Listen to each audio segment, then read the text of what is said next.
বাবা সন্তানকে ডাকেন, বাবা আর সন্তানের যে সম্পর্ক, ওই সম্পর্ক ধরে আব্বু, তখন সন্তান বুঝে বাবা আমাকে বড় মায়া করে ডাকছে। ঠিক আল্লাহ তাআলা যখন ডাকেন ইয়া আইয়ুহান নাস, ও মানুষ, আল্লাহ যেন নাম ধরে ডেকেছেন, বুঝে নেওয়া যে আল্লাহ হয়তো রেগে আছে। কিন্তু আল্লাহর সাথে বান্দার যে সম্পর্ক, ঈমানের সম্পর্ক, ওই সম্পর্ক ধরে যখন আল্লাহ ডাক দেন ও ঈমানদারেরা, তখন বুঝে নেওয়া যে আল্লাহ তাআলা আমাকে বড় মায়া করে ডাক দিয়েছেন। আমি যে আয়াত পড়েছি, এই আয়াত আল্লাহ মায়া করে ডাক দিচ্ছেন। ডাক দিয়ে কি বলেন? ইয়া আইয়ুহাল্লাযীনা আমানু তাকুল্লাহ ওয়াল তানজুর নাফসুম মা কদ্দামাত লিগাদিন ওয়াত্তাকুল্লাহ।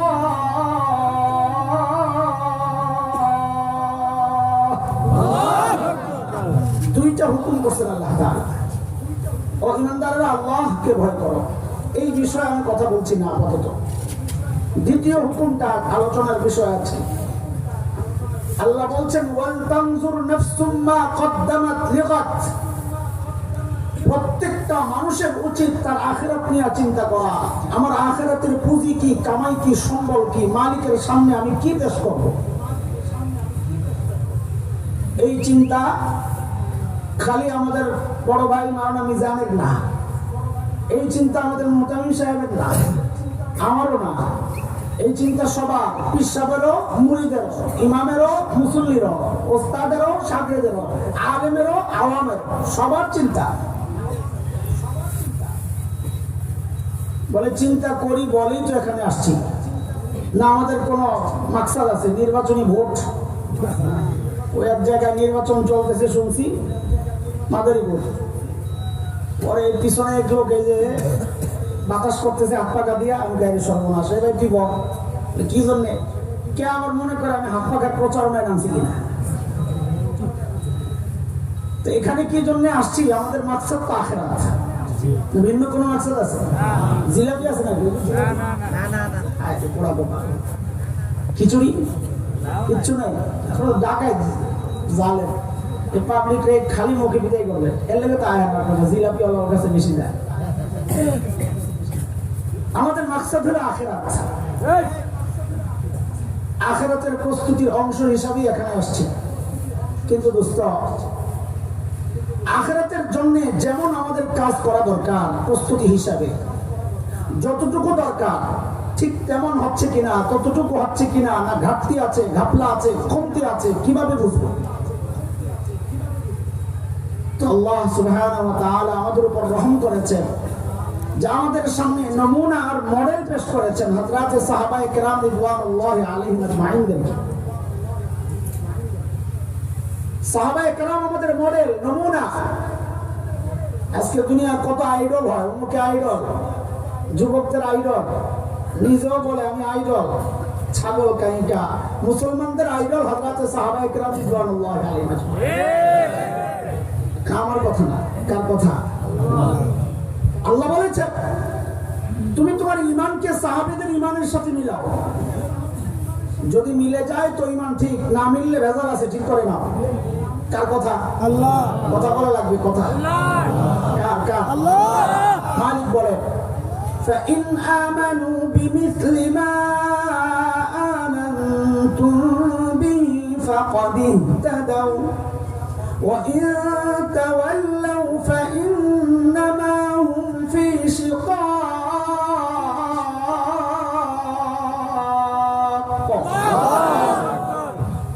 মানে তুমি তোমার তাকওয়াকে সাহাবীদের তাকওয়ার সাথে মিলাও। মানে কেন মিলাবো? আল্লাহ জবাব দিচ্ছেন কারণ সাহাবীদের তাকওয়ার পরীক্ষা আমি নিয়েছি, ওই পরীক্ষায় তারা পাস।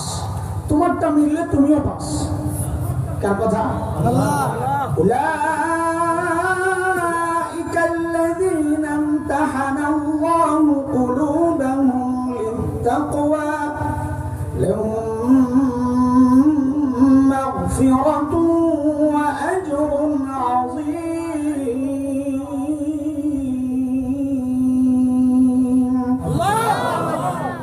আল্লাহ মিললে আমাদেরকে কি দিবেন? তো আল্লাহ সূরা তাওবার এক আয়াতে জবাব দিচ্ছেন মিললে কি পাইবা? শোনো, সাহাবীরা আমার উপর রাজি ছিল, মিলা মানে তোমরাও রাজি, তো আমিও রাজি। তারপর জান্নাত। কার কথা? আল্লাহ। ওয়াস-সাবিকুনাল আউওয়ালুনা মিনাল মুহাজিরিন ওয়াল আনসার ওয়াল্লাযীনা ইত্তাবা'উহুম বিইহসান রাদিয়াল্লাহু আনহুম ওয়া রাদু আনহু وأعد لهم جنات تجري تحتها الأنهار خالدين فيها أبدا ذلك الفوز العظيم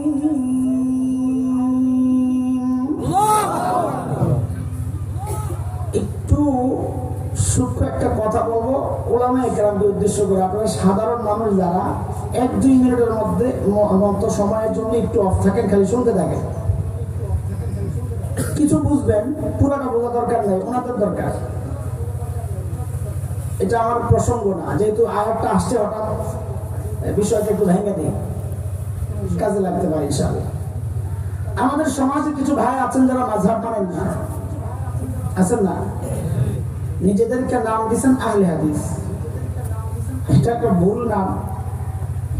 আহলে হাদিস পরিভাষায় বলা হয় যারা হাদিসের বিশেষজ্ঞ, হাদিস যাদের অনেক বেশি জানা। ওনারা যেটা বলতে চান হাদিসের উপর চলেন, যারা হাদিসের উপর চলে তাদেরকে আহলে হাদিস বলে না, তাদেরকে আহলুস সুন্নাহ ওয়াল জামাআহ বলে। যাই হোক, ওই ভাইদের কেউ আমি অনেকের সাথে চলেছি, অনেক আমার ভক্ত আছে, আমার মুসল্লি আছে, আমার হিতাকাঙ্ক্ষী এবং আমাকে ফলো করে, এরকম অনেক আছে আহলে হাদিসের মধ্যে, মহব্বত করে। তাদের বুঝ হয়তো ভুল, কিন্তু নিয়ত সহি, যে আমি সঠিকটা মানব। কট্টর কিছু আছে যারা উলামায়ে কেরাম সম্পর্কে মাঝে মাঝে মন্তব্য করে, এর মধ্যে কিছু অপপ্রচারও করে উলামায়ে দেওবন্দের বিরুদ্ধে। এই অপপ্রচারগুলোর মধ্যে একটা জঘন্য অপপ্রচার হচ্ছে আমাদের কিতাব হেদায়াত, আমাদের যে বড় কিতাব মাসআলা আমাদের মাদ্রাসাগুলোতে পড়ানো হয়। হিদায়ার মধ্যে ইমাম আবু হানিফা রাহমাতুল্লাহি আলাইহির নামের পাশে রাদিয়াল্লাহু আছে কোথাও কোথাও, রাদিয়াল্লাহু আনহু। তো পাবলিকরে বুঝায় দেখছেন হানাফিরা দেওবন্দিরা কত খারাপ। ইমাম আবু হানিফার সাহাবী বানায় দিয়েছে, এই যে রাদিয়াল্লাহু লাগাই দিয়েছে। তো পাবলিকও জানে যে সাহাবীর নামের পাশে রাদিয়াল্লাহু লাগে, তো ইমামে আবু হানিফার পাশে রাদিয়াল্লাহু লাগায়া এরা ইমামে আবু হানিফার রাদিয়াল্লাহু সাহাবী বানায়া দিয়েছে। এটা তো বড় খেয়ানত করছে, ধোঁকাবাজ, হুজুররা বড় খারাপ। সহজে পাবলিককে বোঝানো যায়। আসলে কি রাদিয়াল্লাহু কি শুধু সাহাবীদের ক্ষেত্রে এফেক্ট না, অন্যদের ক্ষেত্রেও লাগানো যায়? কোরআন কি বলে? এই আয়াত প্রমাণ। খেয়াল করেন, এই আয়াতে আল্লাহ কি দেখাচ্ছেন? ওয়াস-সাবিকুনাল আউওয়ালুনা মিনাল মুহাজিরিন ওয়াল আনসার। এই পুরো অংশটা মানে হচ্ছে সাহাবী, সাহাবীদের মধ্যে মুহাজির আনসার যারা অগ্রসরী। এরপর আছে ওয়া, এরপর হলো আল্লাযীনা ইত্তাবাউহুম বিইহসান। উলামায়ে কেরাম জানেন ওয়া আতিফা। এই পাবলিক আপনারা একটু কিছু না বুঝলে তো সমস্যা, একটু বুঝেন।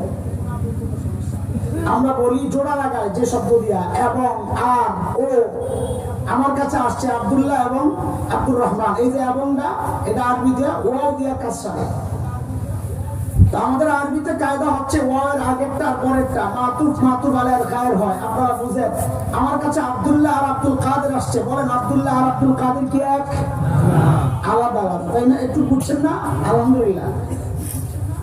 এইবার খেয়াল করেন, আল্লাহ তাআলা বলতেছেন ওয়াস-সাবিকুনাল আউওয়ালুনা মিনাল মুহাজিরিন ওয়াল আনসার, মানে হচ্ছেন সাহাবী মাতুফ আলাইহি, এবং আল্লাযীনা ইত্তাবাউহুম বিইহসান, যারা সাহাবীদের অনুসরণ করে। মাতুফ বোঝা গেল, আগেরটা আর পরেরটা এক না, আলাদা আলাদা। ওয়াস-সাবিকুন সাহাবী, আল্লাযীনা ইত্তাবাউহুম কিয়ামত পর্যন্ত যারা সাহাবীদের পদাঙ্ক অনুসরণ করবে। উভয়ের ক্ষেত্রে আল্লাহ তাআলা বলতেছেন রাদিয়াল্লাহু আনহুম ওয়া রাদু আনহু। কি বোঝা গেল? সাহাবী সাহাবা রাদিয়াল্লাহু পড়ছেন আল্লাহ নিজে। খামাকাই বিভ্রান্তি ছড়ায় না। আমি এগুলো বলতে চাই না, আমি যত বলি আপনি বিভ্রান্তি ছড়ায়, বলে লাগছে হুজুরা লাগছে। আমরা বলি আমাদের পিঠ বাঁচানোর জন্য, কারণ এইগুলা দিয়ে আমাদের বড়দেরকে ক্ষতবিক্ষত করা হয়। তাদের সৈনিক হিসাবে আমাদের এটা ইমানি জিম্মাদারি, আমাদের বড়দের ইজ্জতকে রক্ষা করা, আমাদের বড়দের ইলমে খিদমত। এর উপর তুহমত আসবে আর আমরা চুপ থাকবো, হইতে পারে না, ইনশাআল্লাহ হবে না।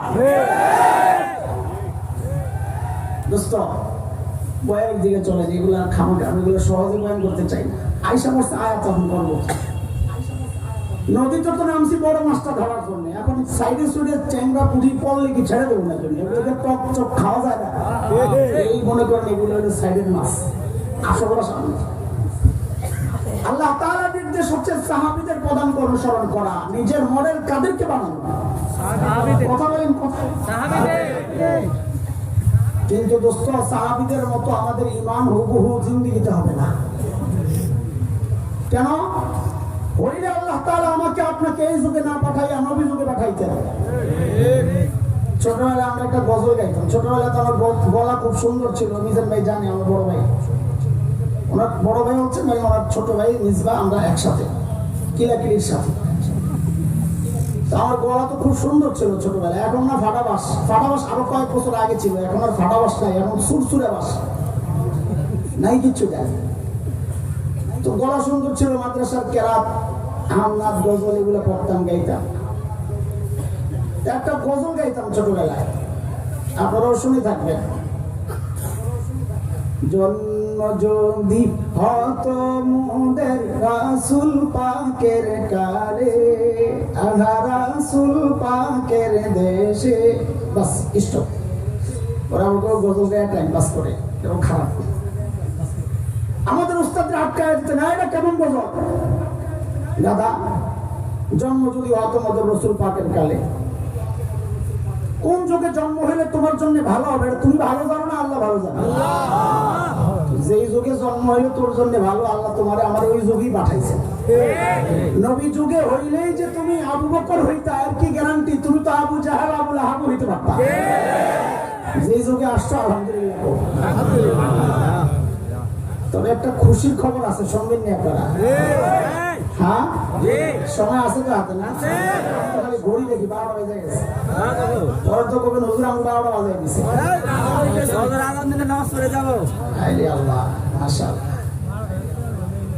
একটা খুশির খবর আছে আমাদের জন্য। ওই যে পাগলের সুখ মনে মনে, আমরা ওই সুখ ভিতরে ভিতরে লালন করি। কি সেটা? এটা বোঝার জন্য একটা উদাহরণ বুঝতে হবে। বুঝে বুঝে আরাম ভাই, আমরা আসলে বক্তা না, বক্তা তো গেছে, যে কালকে গেছে আজকে আছে। আমরা তো মাদ্রাসায় পড়াই ভাই, এটা আমার মূল কাজ, বক্তব্য এটা কাজ না। তো ছাত্রদেরকে যেভাবে বুঝাই আমি চেষ্টা করি সব বয়ানি ওইভাবে বুঝায় আগে, যেন সবাই বুঝে। না বুঝলে হুদা হাউকাও কতক্ষণ করে গান গজল গাইয়া আজানার কেরা পড়া টাইম পাস করলে মানুষের কি হয় না? কিছু নেওয়া তো লাগবে এখান থেকে, নাকি? না মজা নিতে বসছি? আহা, মাহফিল তো কোনো তামাশার জিনিস না। বান্দাকে মালিকের সাথে জুড়ে দেওয়ার একটা উপলক্ষ এটা। যদি না হয় আমি খেয়ানত করছি, আমার দ্বারা এই কাজ না হওয়া, এই জায়গা থেকে সরে যাওয়া, যদি এই দায়িত্ব আমি আদায় করতে না পারি।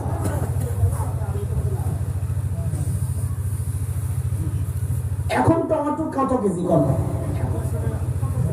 কথা বলে না, বেড়ে তো এই জন্যই খেতে নিয়ে বাজার করেন না। 120।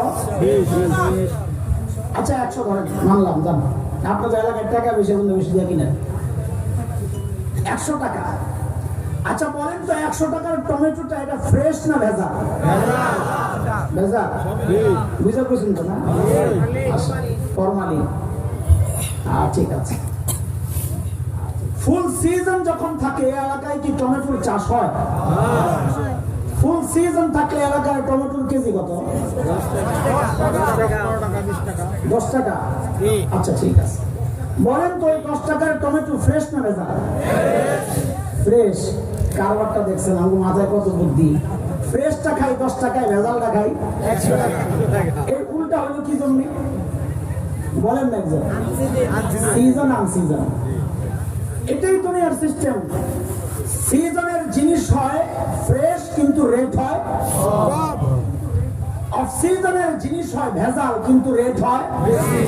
এই কথা বুঝছেন না? এটাই আমাদের মনের সুখের একটা উপলক্ষ। কেন আল্লাহকে একা একা বলবেন, আল্লাহ আমাদেরকে ইবাদতের সিজন নবী যুগে খায়রুল কুরুন শ্রেষ্ঠ যুগে পাঠান নাই, পাঠাইছেন আখিরি জামানায়, ফাসাদের জামানায়, অফ সিজনে। বলে কি হইছে? তো হইছে হইলো আমাদের আমল একটু ভেজাল হবে, ফরমালিন যুক্ত হবে, কিন্তু আল্লাহ রেট কিন্তু বাড়াইয়া দিতে। ঠিক আছে না ইনশা? আপনারা আবার মনে করেন আমি বানায় বলতেছি, হাদিসে ইশারা আছে না?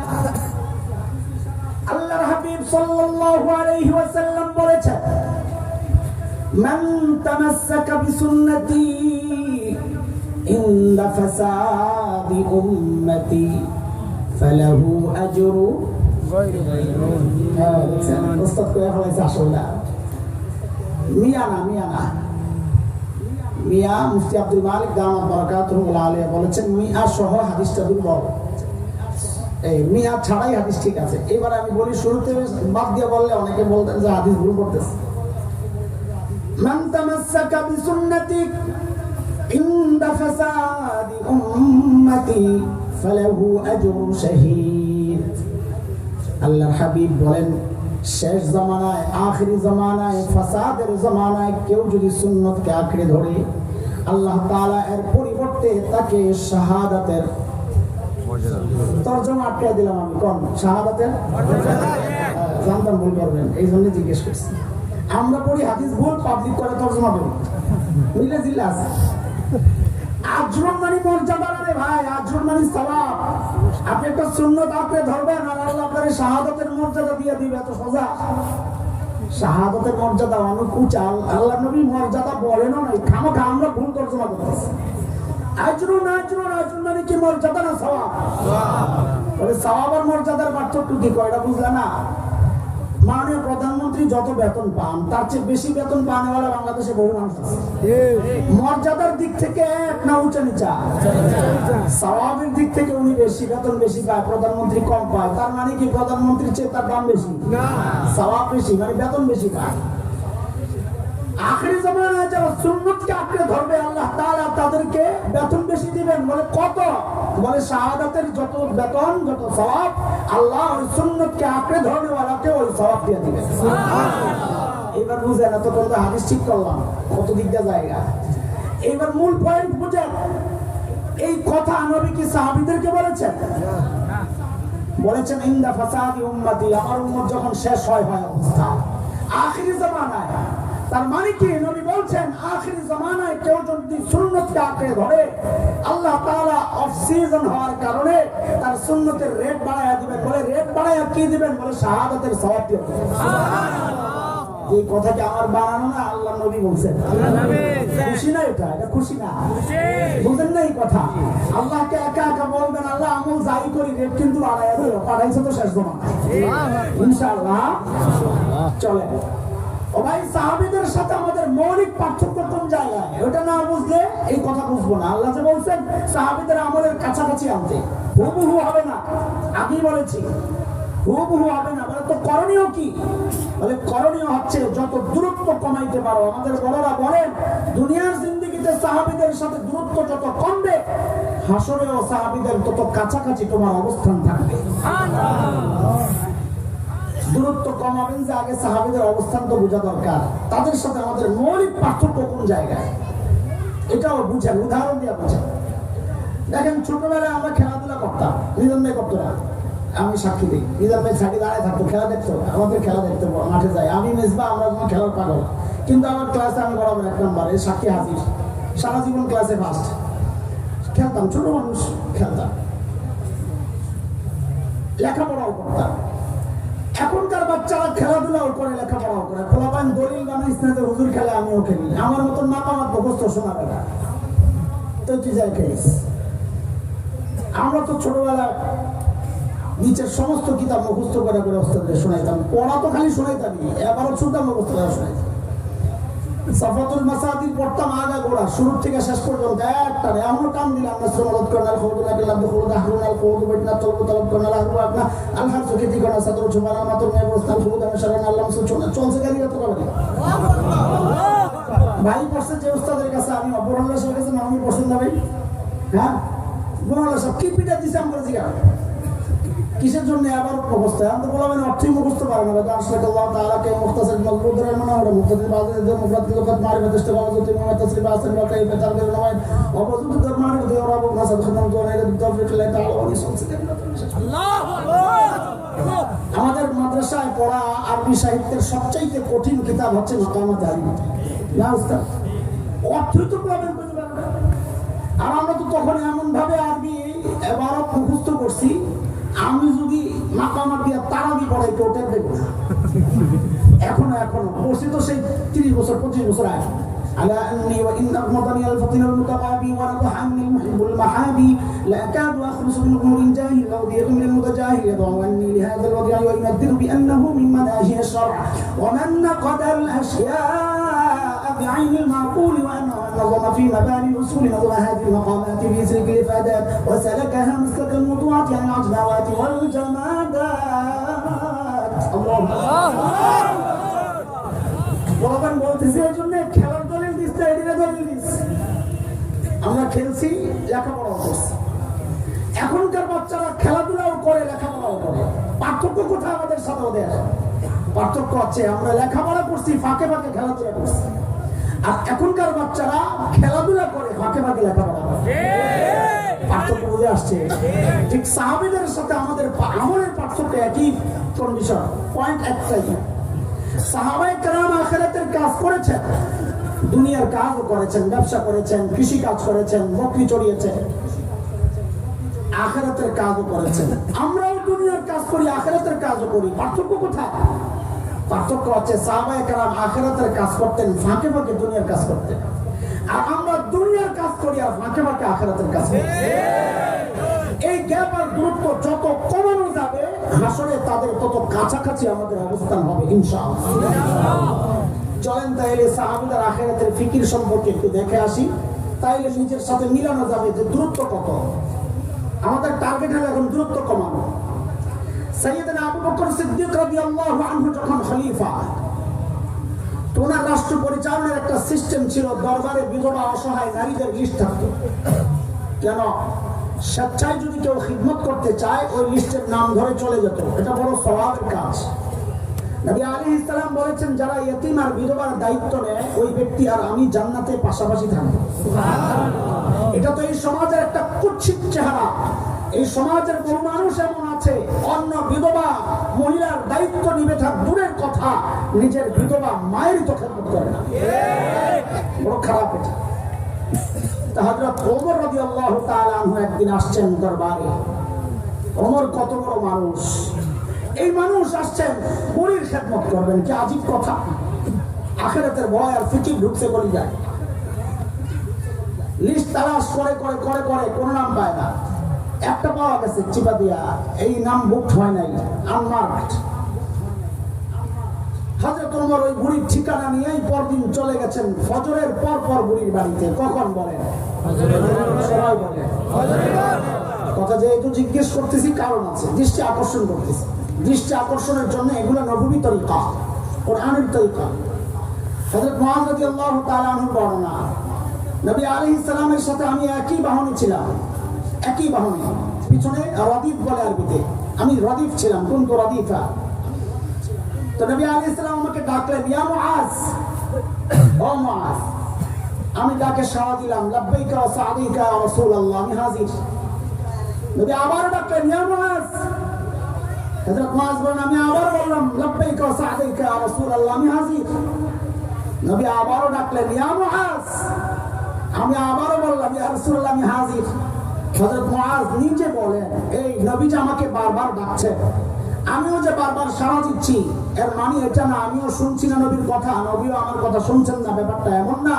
লাইসা বাইনি ওয়া বাইনাহু ইল্লা মুখারাতার রাহিল নবী আর আমার মাঝখানে শুধু একটা কাঠ ছিল যেটার মধ্যে নবী হেলান দিয়েছেন আমি ধরছি ওটার মধ্যে এটা আরো বসাইত এত কাছে তো বারবার কেন ডাকছেন গুরুত্বপূর্ণ কথা বলার আগে দৃষ্টি আকর্ষণ করা এটা নববী তরিকা কোরআনে আসছে নবী আলাইহিস সালামকে আল্লাহ জিজ্ঞেস করতেছেন আল কারিয়া মাল কারিয়া ও মাদ্রাকা মাল কারিয়া প্রথমে বলেছেন কারিয়া নবী কান খারাপ করছে মাল কারিয়া কারিয়া কি জিনিস আবার দ্বিতীয় কান খাড়া করছেন, অমায়াদুল কামাল কারিয়া, এবার নবী দিল দিয়ে আসুন, দিলের কানও খাড়া করছেন। হ্যাঁ, ওই যে মনোযোগ, মন কান দিয়া শুনে, বলে মনোযোগ দিয়া শোনো, মনোযোগ দিয়ে শোনো মানে শুনবা তো কান দিয়াই, লগে মনরেও যোগ করো, যোগ যোগ প্লাস মন যোগ। তো নবী সব যখন আল্লাহর দিকে, তো আল্লাহ বলতেছেন কারিয়া কাকে বলে। এটা নববীর তরিকা, এটা কোরআনের তরিকা। এবার বলেন হযরত ওমর বুড়ির বাড়িতে কখন গেছে? খেয়াল করেন কেন? সাহাবায়ে কেরাম সকালে ফজরের পর দিনের কাজ শুরু করতেন। কেন? কারণ নবী আলাইহিস সালাম যারা সকালে কাজ করেন তাদের জন্য বরকতের দোয়া করছেন। সুবহানাল্লাহ। তো করছেন, আমল করেননি। ফজরের পর কাজ শুরু হয়। শোনেন শোনেন, বড় খতরনাক কথা, জাদুল মাআদে আসছে। উলামায়ে কেরাম শেখ ইবনুল কাইয়িম রাহমাতুল্লাহি আলাইহি বলেছেন, কেউ যদি সকালে ঘুমায়, আরে তার ঘর থেকে জিন্দেগিতে অভাব দূর হবে না, জিন্দেগিতে অভাব দূর হবে। সকালে এবার ল্যাপ মুড় দিয়ে ঘুমায়েন, আর বিকালে মিজান সাহেবের কাছে আইসেন একটা তাবিজের লেগে, হুজুর বেচা কিনা হয় না। গাদা বেচা কেনার কাম তো সকালে ঘুমায় শেষ করছে। পরদিন সকাল সাইয়েদনা ওমর ইবনুল খাত্তাব বুড়ির দরজা নক করে বলে, মারে আপনার ঘরের কাজগুলো করার জন্য আমি ওমর ইবনুল খাত্তাব হাজির। আরে ওমর কত বড় মানুষ, বুড়ির কাজ করার জন্য গেছে। বুড়ি মা ভেতর থেকে জবাব দিচ্ছেন, বাবারে প্রতিদিন যে আল্লাহর বান্দা আমার ঘরের কাজগুলো করে, তিনি ইতিমধ্যেই কাজ করে চলে গেছেন। হযরত ওমর চিন্তা করেন, তাইলে আমাকে আরো আগে আসা লাগবে। ওই চিন্তায় সাইয়েদনা ওমর ইবনুল খাত্তাব পরদিন তাহাজ্জুদের ওয়াক্ত বুড়ির দরজা নক করে বলে, মারে আপনার ঘরের কাজগুলো করার জন্য আমি ওমর ইবনুল খাত্তাব হাজির। হযরত ওমরকে অবাক করে বুড়ি আজকেও জবাব দিচ্ছেন, বাবারে প্রতিদিন যে আল্লাহর বান্দা আমার ঘরের কাজগুলো করেন, তিনি ইতিমধ্যেই কাজ করে চলে গেছেন। ভাই কখন কখন বলেন না, কখন? তাহাজ্জুদের সময় চিনেন আপনারা? কখন বলেন?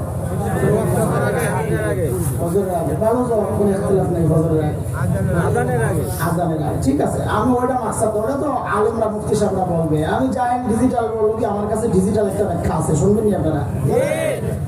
এই যুগের পোলাপান মোবাইল, ফেসবুক, ইন্টারনেট বন্ধ করে যখন ঘুমাইতে যায়, ওটা হলো তাহাজ্জুদের গজব। আসবে না কেন? রাতে চুরি করতো যে চোরারা, এত বাজার খারাপ কেন? যে ঘরে চুরি করতে যায়, দরজা জানালা ফাঁক দিয়ে আগে দেখে মানুষটি ঘুমাইছিনি, দেখে কোনো না কোনো আপনার বান্দা ঘরের ভিতরে আসমানের দিকে মনোযোগ করে শুয়ে দিচ্ছে। আবার হাসুস তোরা বেহাইয়া গুলা পিটান দরকার দেয় না। হযরত ওমর চিন্তা করেন, কিরে এত রাতে কে কাজ করার জন্য আসে? আমার কাজের দরকার নাই, আগে বুজুর্গ বাইর করা লাগবে। কে? আল্লাহর বান্দা। পরদিন ইশার নামাজের পর সাইয়েদনা ওমর ইবনুল খাত্তাব বুড়ির দরজার সামনে ঝোপের আড়ালে চুপচাপ বসে আছেন। দেখবেন কে কাজ করার জন্য আসে। গভীর রাত, হযরত ওমর দেখেন এক আল্লাহর বান্দা খালি পায়ে পা টিপে টিপে চোরের মতো বুড়ির বাড়ির দিকে আগাইতেছে। ওমরও রেডি, আইন দেহি কেডা আপনি? যেই না কাছে আসছে, ওমর দাঁড়ায় গেছেন। কে আপনি? বাপরে ওমরের যে আওয়াজ, মানুষটাও একা, রাত ও গভীর, এমন এক সিচুয়েশনে আমি যদি পড়তাম সাথে সাথে কাঁপন চলে গেলে। হযরত ওমরের আওয়াজে ওই ব্যক্তি ভয় পাবেন থাক দূরের কথা, উল্টা হযরত ওমর যাকে দেখছেন নিজেই চমকায় গেছেন। দেখেন ইনি আর কেউ না, খলিফাতুল মুসলিমিন আবু বকর সিদ্দিক রাদিয়াল্লাহু আনহু। এই কি অবস্থা? আপনি কে? দোস্ত আপনি কে? পায়ের দিকে তাকায় দেখে জুতা নাই, পায়ে জুতা নাই। ওমর আবু বকর রাদিয়াল্লাহু আনহু বড় মহব্বত করতেন, বড় মহব্বত করতেন। এমনি লাগিয়ে থাকতেন। এই লাগা মানে চেয়ারম্যান ইলেকশনে লাগে না, কারসে আমলকে বেশি করতে পারে ওই লাগা। এটা কোরআনের হুকুম, ওয়াসারিউ ইলা মাগফিরাতিন মির রাব্বিক আল-আয়া। দোস্ত খালি পায়ে কেন আগে পড়ে, পরেরটা পড়ে? আহা, আবু বকর কি জবাব দিলেন? দোস্ত জুতা পড়লে চটচট আওয়াজ হয়, মানুষের ঘুম ভেঙে যাবে, ডিস্টার্ব করা যাবে না। রাষ্ট্রপ্রধান জনগণের ঘুম নষ্ট হবে, সেজন্য জুতা খুলে হাঁটে, ঘুমের নিরাপত্তা। কোন দুনিয়ায় বাস করি? ঘুম তো দূরের কথা, জানির তো নিরাপত্তা নাই। তোমার ওই ঠিকও তো নিরাপদ না, নিচের দিকে তাকাইয়া বলো ঠিক নিয়া পরে আমার লোকে মুসিবতে বলবো না, আমরা তো আসি মুসিবতে। হায় হায় হায়, আমাদের আকাবিরদের উসলুব সাহাবায়ে কেরাম, আমাদের আকাবির সাহাবীদের নমুনা হযরত মুফতি শফি রহমাতুল্লাহি আলাইহি লিখেছে, ওনার উস্তাদ আজগর হোসেন রহমাতুল্লাহি আলাইহি বলে, উস্তাদের কাছে আত্মশুদ্ধির জন্য আমি লম্বা সময় থেকেছি। মুফতি শফি রহমাতুল্লাহি আলাইহি লিখেন, বলে একদিন রাতে এক এলাকা দিয়ে যাচ্ছিলাম, হঠাৎ দেখলাম উস্তাদ জুতা দিয়ে ঘুরে বগলের তলে। আমি তো অবাক হয়ে গেছি, কিরে পানি নাই, কাদা নাই, কিচ্ছু নাই, জুতা খুলে বগলের নিচে কেন? কিছু দূর যাওয়ার পর জিজ্ঞেস করলাম, ও উস্তাদ জি কিছু দূর যাওয়ার পর জুতা খুলে